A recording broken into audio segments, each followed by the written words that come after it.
Hey everybody, thank you for taking the time to visiting the channel.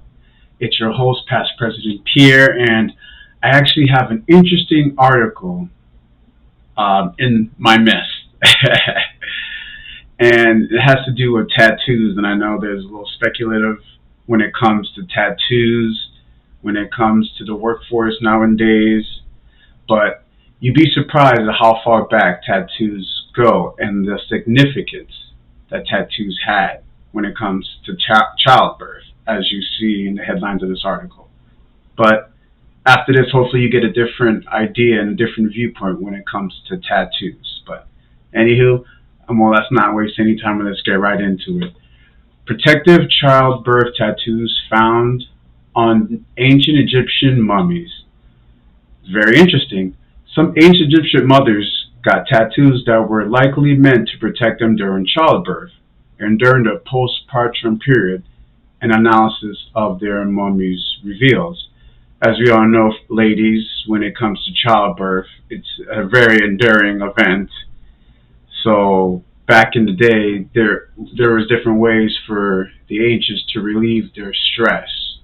You could say, I give this energy to have some outside energy help them during childbirth. But let's keep going here. Lower back tattoos may seem like an early 21st century fad, popularized by low-rise jeans clay celebrities, but new archaeology evidence from Egyptian mummies showed that practice is actually more than 3 millennium old. This is a very old practice. So, like I keep saying to everybody, it's nothing new under the sun. We just keep repeating things over and over again. But I'll continue here. At the New Kingdom site of Deir el-Medina, 1550 BC to 1070 BC, researchers Anne Austin and Mary Lee Arnita have discovered that tattoos on ancient flesh and tattoo figurines from the site are likely connected with the ancient Egyptian god Bes, who protected women and children, particularly during childbirth. They published their findings last month in the Journal of Egyptian Archaeology. And yes, there is different deities that helped women through this process. And one I want to get into is actually Nekbet, that they don't really point out to, but I want to show you some more of this article before I get into Nekbet. And Deir el-Medina lies on the western bank of the Nile, across from the archaeological site of Luxor. And as you see here, these are two tattoo on the lower torso and legs of a mummified Egyptian woman. You can kind of give out some of this right here, symbolism right here. But I'm going to read you this part right here. But nothing in the Great Pit mentions the practice of tattooing. So the discovery of at least 6 tattooed women at Deir el-Medina was surprising. It can be rare and difficult to find evidence for tattoos because you need to find preserved and exposed skin. Study-led author Anne Austin, a bioarchaeologist at the University of Missouri, St. Louis, told Live Science in an email, since we would never unwrap mummified people, thank God they wouldn't do that. I mean, like, this is burial grounds for people, but I digress. Our only chances of finding tattoos are when looters have left skin exposed and it is still a prison for us to see millennium after a person died. So, as you can see here, as I just present more to you, but it says here, on the preserved skin, patterns of dark plaque coloration were visible, creating an image that is symmetrical would have run along the woman's lower back. Yes, her lower back. And I'll show you a picture very soon. Just to the left of the horizontal lines of the tattoo is a depiction of Bes and a bull, injury related to a ritual purification during the weeks after childbirth. Now this is where it gets good right here. A reconstruction of this tattoo reveals a wedget, or Eye of Horus, and a possible image of Bes wearing a feathered crown. Both images suggest that this tattoo related to the protection and healing, and the zigzag in the light pattern may represent a marsh, which ancient medical texts associated with cooling waters were used to relieve pain for menstruation or childbirth, according to Austin.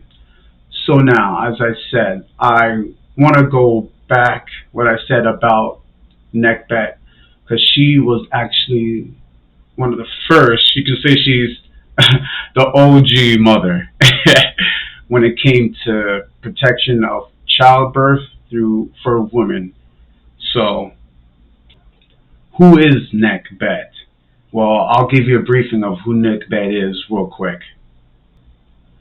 Nekhbet was a pre-dynastic goddess who was worshipped in the city of Nekhber, where now stands the modern city of El Kab. Almost 80 kilometers south of Luxor, her worship dates back to the pre-dynastic period, around 3200 BC, with one of the oldest temples in Egypt dedicated to her. The shrine was held in great esteem as it housed one of Egypt's oldest oracles. Nekhbet's temple was supposedly so large and magnificent that the city of Nekhbet was identified and known by it. So you could see how important Nekhbet was to the Egyptian people around that time. In terms of Nekhbet's role, she was the protector of Upper Egypt, similar to Wadjet in Lower Egypt, as they mentioned Wadjet in the article. With the unification of the Upper and Lower Egypt, the symbols of Nekhbet and Wadjet, which were the vulture and the urera, respectively, were depicted on the headdresses of the kings to symbolize the union of the two deities in their kingdoms. And how interesting is it that these two deities that they worship so highly on the king's headdresses were females. So you could see how much important the female entity was during this time in Egypt, throughout all Egypt, actually. But actually in its height, we're in its very beginning, females were, let's just say, held in high esteem. And if you know anything about another deity, you know about Isis. She is the one deity with the throne on her headdress, which shows that she was the one who placed and decided the king's rulership. So that's very interesting that I just wanted to point out to. But the Tatarani deities of United Egypt, while Nekhbet was a protector of the people, Wadjet was a warrior goddess and a defender of the city. But when it came to the Nekhbet role as a deity of childbirth, Nekhbet was associated with the white crown of Upper Egypt, at least since the Old Kingdom, as I explained earlier. In many Egyptian art and paintings, she is depicted as the nurse of the future king. Strengthening her connection to childbirth, she also portrayed in the pyramid texts as a great white cow. In the maturity temple of Sashura, she is seen breastfeeding and nurturing the ruling child. And the goddess took on the form of a vulture to protect and shield the newborn from evil spirits and diseases. This is why the Greeks equated Nekhbet to their goddess of childbirth, Eileithyia. So just to show you again the importance that some of these deities had to the culture and to the people of early Egypt, and how infusing these tattoos and symbols would give them some relief from the birthing event. And as you see here is a reconstruction of a tattoo of the lower torso and legs of one of the mummified Egyptian women. You see the Eye of Horus, which could be depicted as Wadjet also, and Nekhbet. But as I continue here, the researchers conclude in their paper that when placed in context with the New Kingdom, artifacts and texts, these tattoos and representations of tattoos would have visually connected with imagery referring to women as sexual partners, pregnant midwives, and mothers participating in the postpartum rituals used for protection of the mother and child.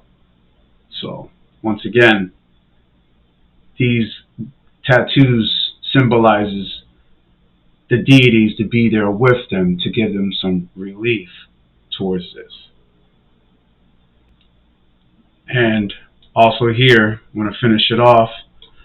The newly discovered tattoos are extremely intricate relative to early Egyptian tattoo practices, and that images of pregnant women are extremely rare in Egyptian art, because childbirth and fertility of the soil were linked to the Egyptian thought. So Rosinski suggests that the tattoos are imprinting protective representations, including of gods, on their body, almost like the person has their own portable magical amulet with them. So, once again, as I say, these ancients have a reason, and now it's actually very interesting to see how far back tattoos go in the misconstruction and the dogma that it has become with it through the ages. Hopefully we all can see that tattoos have a more mystical meaning. So I have tattoos myself, so I believe that they're a form of art to express myself. So I know some of my viewers have tattoos too, and I know you all feel the same when it comes to your own tattoos.